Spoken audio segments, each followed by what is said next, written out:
কয়জন আছো? সত্য কথা কও। না আমি একাই আছি। না সত্য কথা বলতে হবে। সত্য আমি একাই আছি। হ্যাঁ? আর কি বাসতে? আর বোনের সাথে কত থাকে? ওর বোনের সাথে অসংখ্য। অসংখ্য। তার ভিতরে তুই একজন। হ্যাঁ? ওর বোনের কাছে ঘুমাইতে না বলে দেন। কারণ আমি তো যেতেছি কিন্তু আর কেউ আসতে পারে। হ্যাঁ। সেটা দেখবো না। ওর বোন কি ওদের বাড়িতে থাকে? ওদের বাড়িতে আসতে হয়। আসতে কদিন? ওর জামাইয়ের সাথে ঝামেলা হয়েছে অনেক দিন ধরে। আচ্ছা।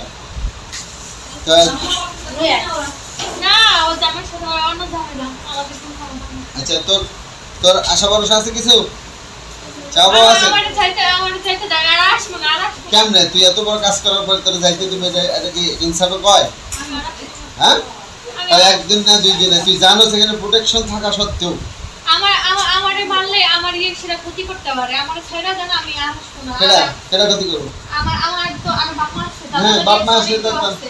তারা যদি এই অপরাধ করা জানা সত্ত্বেও যদি তারা আসতে চায় তাহলে আসুক, তারপরে তাদের সাথে ব্যবস্থা মানে আমরা আমার ছেড়ে দিল আর কেউ আসবো না। আমি আর আসবো না। আমি লিখিত প্রমাণ দিয়েছি। কেমনে কেমনে না আমার ওর সাথে কোনো এরকম কোনো সম্পর্ক হয় না। এটা একবার করলে তার জন্য দুনিয়া মানে কারণ বিবাহিত এদের তো মুক্তি নাই। একজন বিবাহিত স্ত্রী বা বিবাহিত পুরুষ যদি কি করে জেনা করে তাহলে তার হুকুম কি? শরীয়তের হুকুম হচ্ছে তার গাই দিয়ে পুঁতিয়া পাথর দিয়ে মারা, শেষ করে দাও, দুনিয়াতে থাকার অধিকার নাই। তুই চিন্তা করছো তারপরে 6 মাস ধরে তুই কাজ করতেছিস, তোর কি সাহসটা? তো 6 মাস ও আগে ওদের বাসা আসছিল না, ওদের শ্বশুর বাসায় তার আগে যাই নাই। ওর বোনের কাছে ঘুমাইয়ে যা তুই জঙ্গলে যা, জঙ্গলে থাক, জঙ্গলে থাকলে তুই কাজ তো করছস এই কাজ। তাহলে ও যদি প্রোটেকশন ওর মতো ভালোভাবে থাকতো তাহলে তুই কিন্তু থাকতে পারতি না, দাঁড়াতে পারতি না। সেই জন্য বললাম যে আমার প্রোটেকশন নাই। কথা বুঝে আসছে? তারপর ওর কাছে আসতে অনেক কষ্ট, ওর কাছে সহজে কেউ আসতে পারে না। তুই সহজ দেখালি কিভাবে যে তুই আসলি? ওই যে ওর বোনের কাছে ঘুমাইছে না, বোনের কাছে ঘুমাইছে তাই বলে কি তাই মানে সদ্ব্যবহারটা লাগবে সুযোগ পাইয়া? হ্যাঁ আমিও সুযোগ সদ্ব্যবহার করে দিতেছি তোরে। কতটুকু রেডি?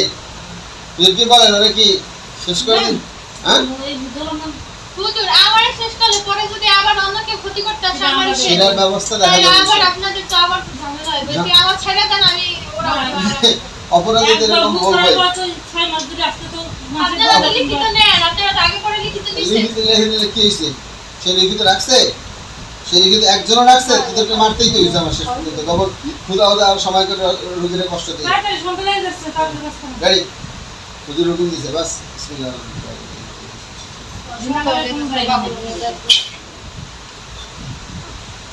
আর একটাকে দেখতে হবে সুন্দর হইলে আসতে হবে ইনসান বা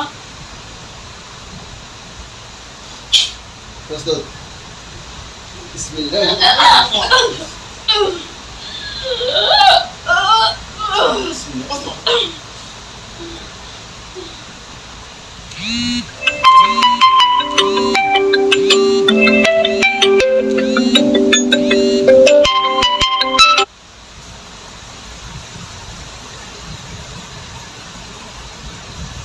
আরেকটা তাল গাছ ছিল কেন? হয়ে গেছে। বলছিলাম না একজনে বলো কি হয়েছে বলো। হ্যাঁ কি হয়েছে? আমি বলছিলাম একজনে আছে, এটা ঝামেলা করে।